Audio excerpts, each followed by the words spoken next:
There's a quiet erosion that happens when someone who's supposed to love you keeps you small not by accident, but by design. Sometimes it's not the big blowout fights or the obvious betrayals that leave the deepest wounds. Sometimes it's the subtle, repeated moments, the sarcasm disguised as just joking, the eye roll when you share a dream, or the praise that always has a catch. You look good, for once. Wow, you got the job. They must have been desperate. It's not overt, but it's sharp. It tells you something about how they see you or how they need you to see yourself. See, when a sibling sabotages your self-worth, it's often rooted in their own pain, their own insecurity, their own shame. But here's the thing, understanding their pain doesn't mean you have to swallow yours. We grow up thinking that love and competition can coexist in families, that we're supposed to toughen up, especially if it's a brother or a sister doing the cutting. But there is no healthy love where you're expected to shrink so someone else can shine, and there is no excuse for being made to feel less than in the one relationship that should have held a mirror to your enoughness. If every achievement is met with dismissal, if every new version of you is met with "who do you think you are?" that's not love, that's control, that's fear masquerading as family, and it leaves a mark. You start to second guess your instincts, you apologize for taking up space, you learn to mute your joy so someone else doesn't feel threatened, and that's the tragedy. You start betraying yourself just to stay connected to someone who's been betraying you all along. Let me be clear, boundaries are not betrayals. Choosing not to tolerate the slow sabotage of your spirit is not cruelty, it's clarity. You are allowed to demand emotional safety. You are allowed to want relationships where your light is seen as beautiful, not blinding. Where your confidence isn't a threat, but a celebration. Forgiveness is a beautiful thing, but it should never come at the cost of your dignity. You don't have to hate your sibling. You don't have to burn every bridge.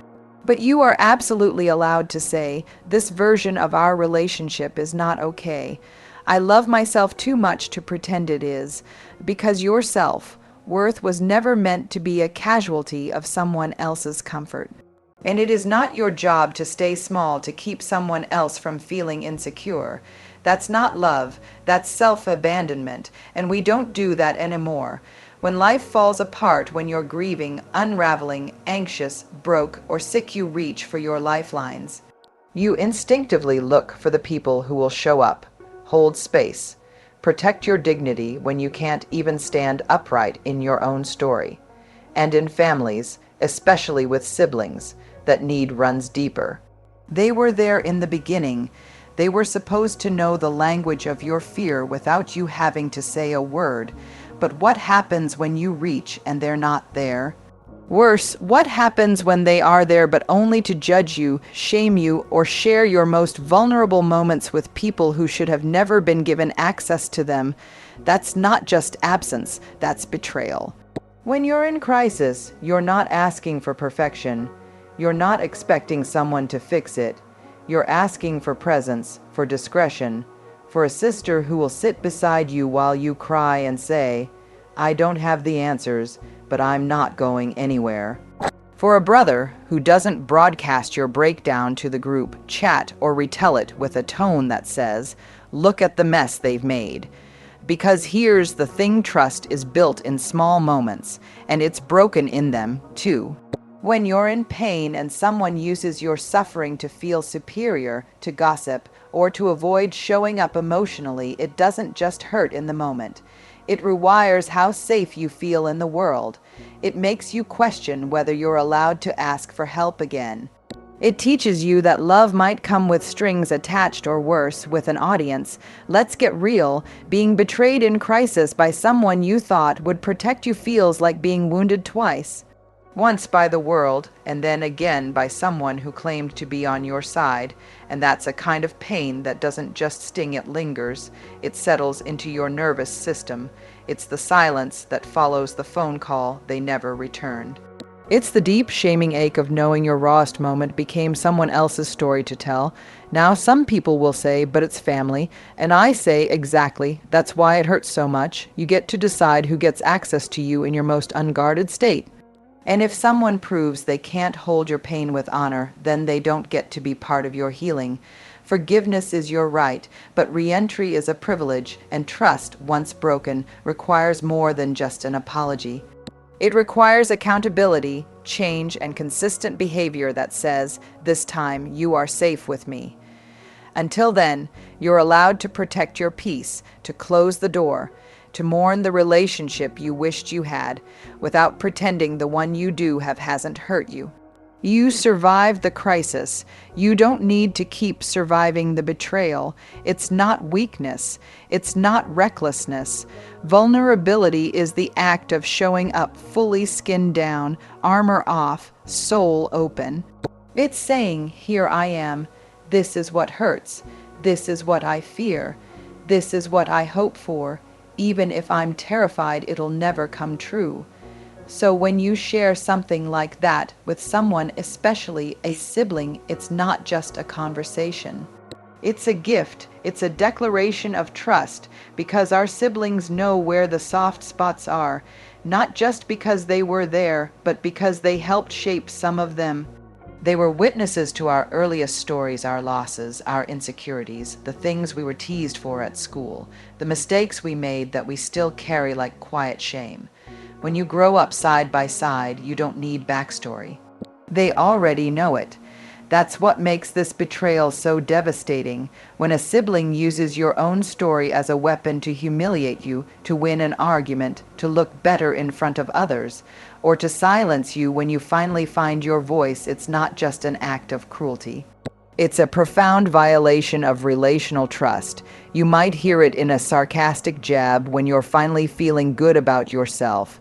You might see it in their eyes as they bring up that thing you told them years ago when you were sobbing on the bathroom floor or whispering in the dark. You might experience it as the cold silence of someone who says, "I would never tell anyone," and then does exactly that. And here's the part that no one talks about. That kind of betrayal doesn't just hurt in the moment. It creates emotional scar tissue. You learn to protect yourself not with boundaries, but with walls. You begin to believe that maybe your story is too much, maybe you're too much, and so you hide the parts of you that most need connection out of fear that they'll be thrown back in your face. And let's be honest, we've been trained to downplay it, to say they were just mad, or they didn't mean it, or the most common, that's just how they are. But no, that's not how people who love you behave.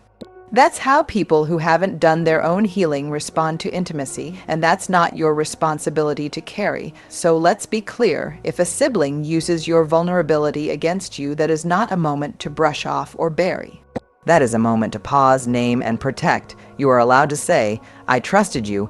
I told you that because I believed you'd hold it with care, you didn't, and now things have to change." And here's the part people forget. Forgiveness doesn't require reconciliation.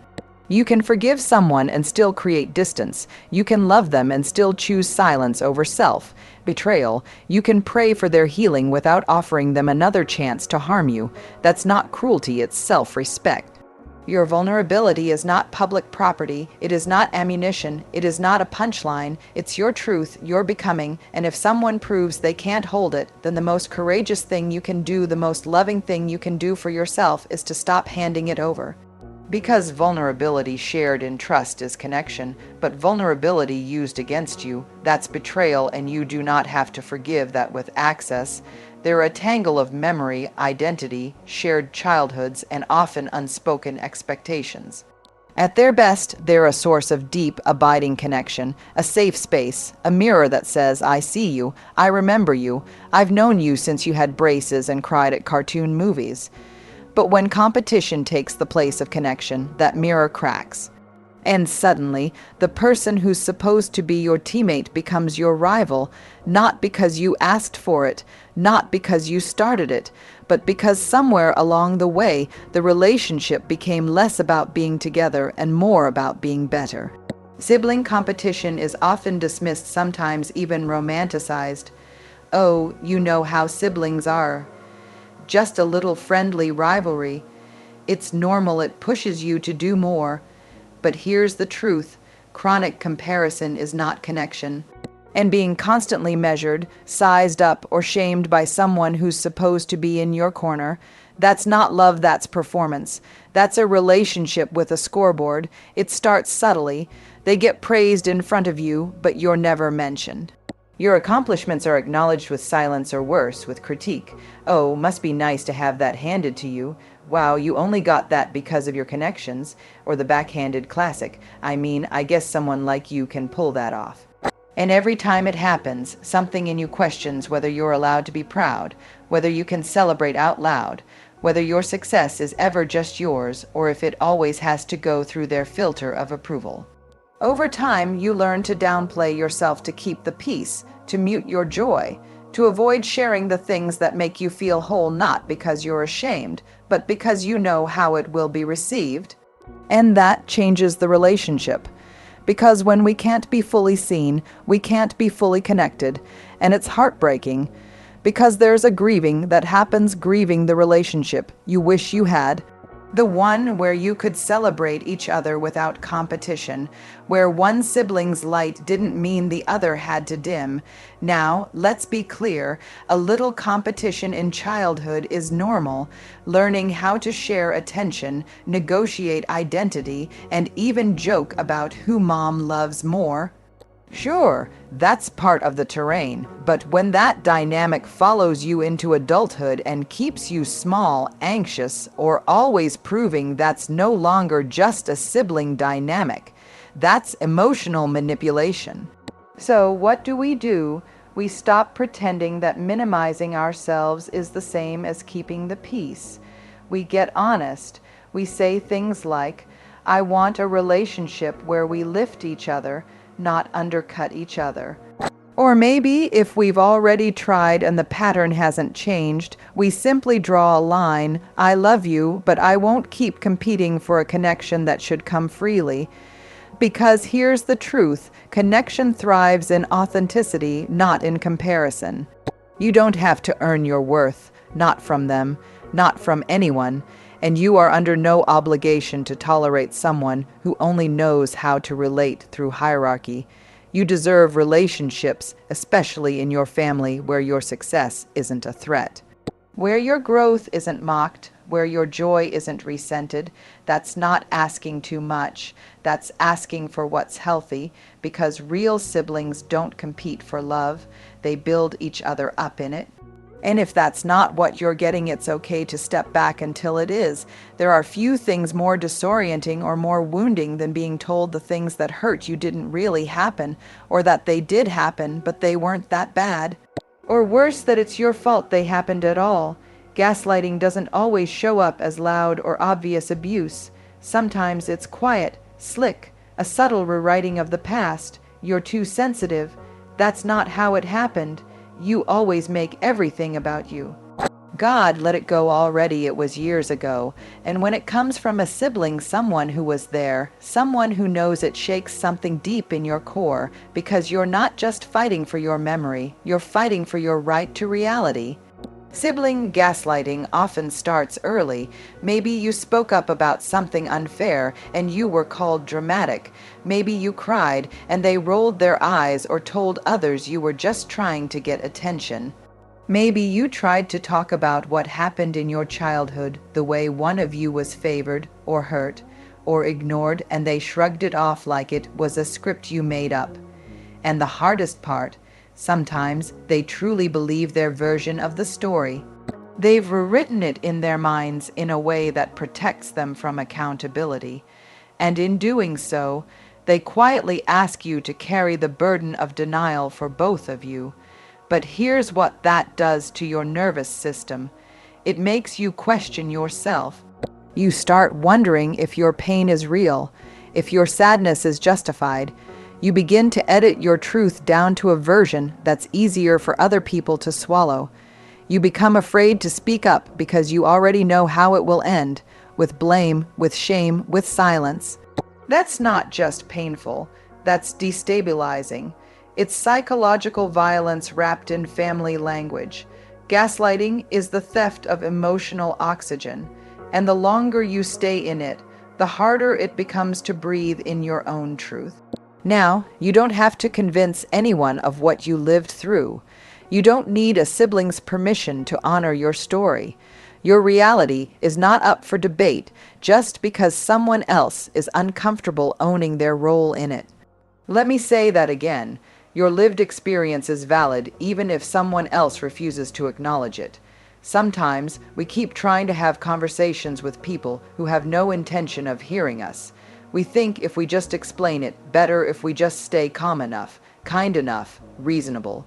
Enough, maybe they'll finally get it, but that's not how gaslighting works. Gaslighting isn't a misunderstanding, it's a tactic. Whether it's conscious or not, it's a way to escape accountability by making you question your sanity. So, what do you do when a sibling keeps rewriting the truth? You stop participating in the lie. You say, "I'm done having this conversation with someone who refuses to respect my experience." You let them think what they want. You stop looking for validation in places that have only ever offered erasure, and you root yourself in the people, the practices, and the communities that remind you you are not crazy, you are not too much. You are not making this up. Healing from gaslighting is not just about reclaiming your voice, it's about learning to trust it again. And you don't owe access to anyone who consistently makes you feel like you have to defend your memories in order to stay connected. Because your reality is not a courtroom, you don't have to prove it to keep it. You only have to protect it, and that might mean walking away from anyone who insists their comfort matters more than your truth. There comes a point in our healing where the apology we keep hoping for stops being necessary, not because the harm didn't matter, but because we finally understand. Some people will protect their ego at the cost of our wholeness.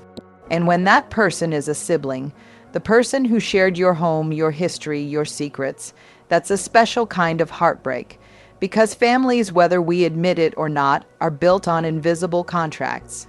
And one of the most sacred clauses is this: if I hurt you, I will own it. It's not about guilt. It's about care. It's about saying, your pain matters more than my comfort. But when your sibling refuses to take accountability for the harm they've caused when they minimize it, deflect it, blame you for it, or pretend it never happened, that contract shatters, not just the bond, but your sense of safety within it.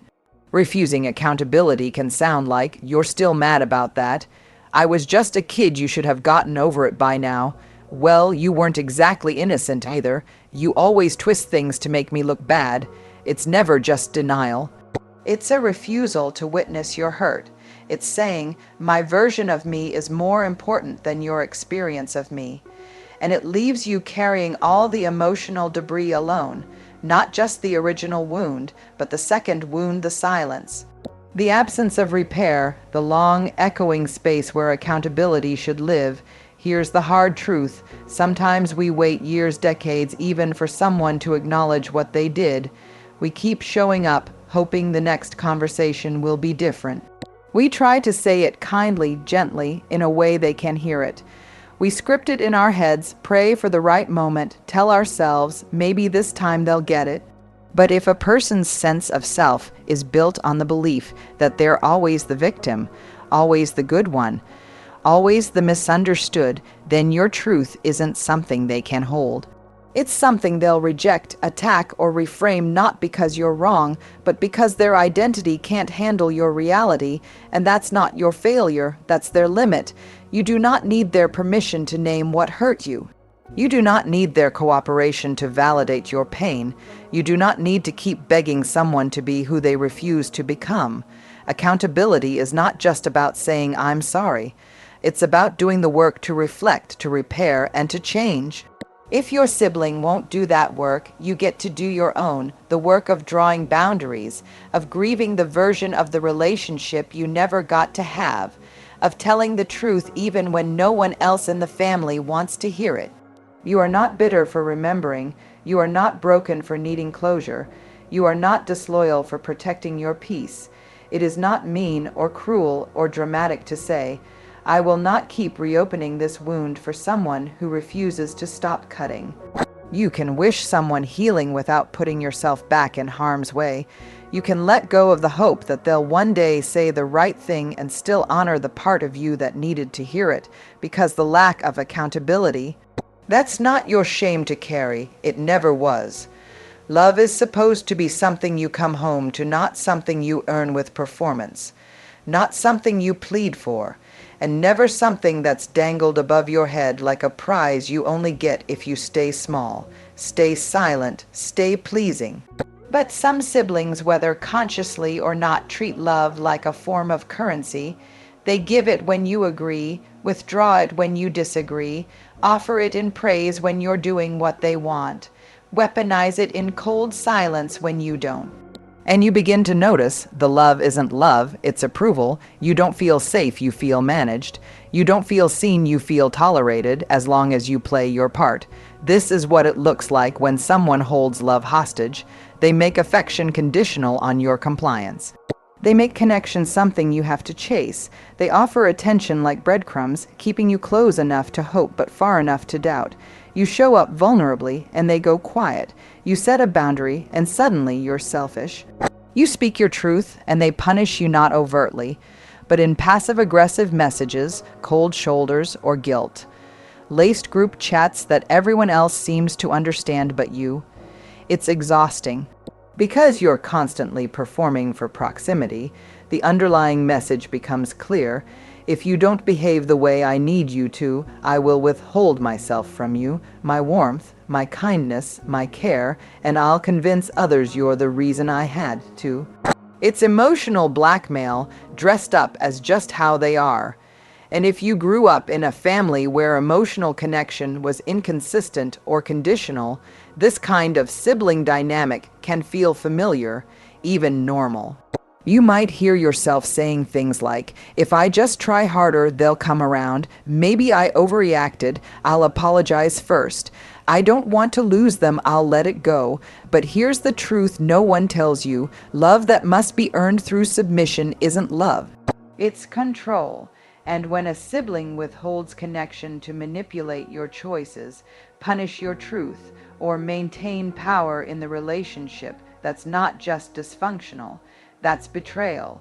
It's a betrayal of the unspoken promise that says, even when we're struggling, love is the constant.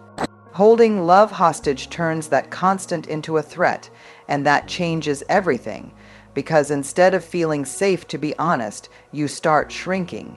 Instead of feeling room to be complex, you feel pressure to be agreeable. You stop showing up fully because you know the cost of disappointing them is exile. And let me say this clearly, you do not have to play that game. Real love doesn't require obedience. It doesn't shut down when you evolve. It doesn't ghost you for telling the truth. You can be brave enough to say, I see what's happening here, and I won't trade my authenticity for temporary closeness. You can stop running after the crumbs and choose to sit at a different table, even if you have to build it yourself. Because connection rooted in fear isn't connection at all, and family that only loves you when you're easy to love, that's not family. That's a performance space. You deserve relationships where love is not a leash, where it's not a transaction, where it doesn't disappear the moment you say no, speak up, or stand tall. And if that kind of love isn't available in your sibling relationship right now, that's not your failure.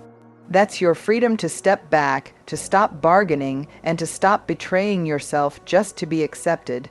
You do not have to keep proving that you are lovable. You are without earning, without shrinking, without begging. That's the kind of love you deserve, and that's the kind you get to give to yourself now. The truth is, family can be one of our greatest sources of joy, connection, and healing.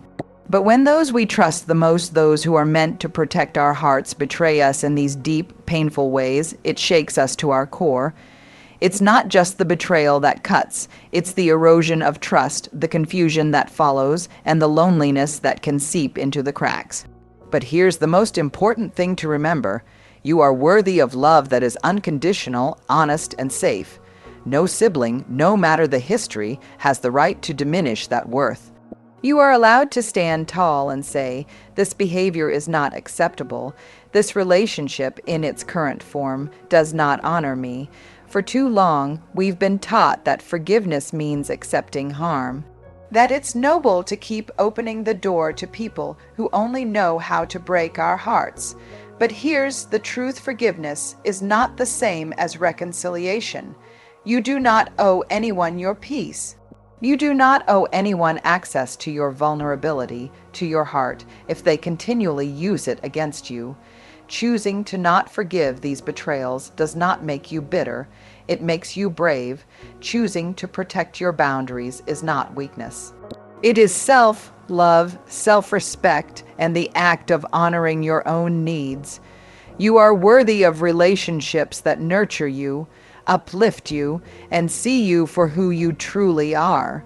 And if your siblings, or anyone for that matter, are not willing to meet you at that level of respect and care, it's okay to step away.